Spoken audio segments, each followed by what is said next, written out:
How to clear chat history on WhatsApp. Hi guys, welcome back to my YouTube channel.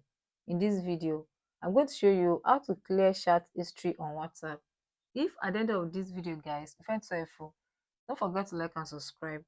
First thing to do is to open up your WhatsApp. When you open up your WhatsApp, come to these three dots at the right corner here, then click on it. After that, click on settings.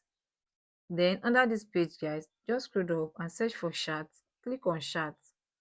Then under this chat page, just scroll up until you get to the last option, which is chat history. Click on that chat history. When you click on chat history, it will bring you to this page. Now go ahead and search for clear all chat. Just click on clear all chat, then a message will pop up.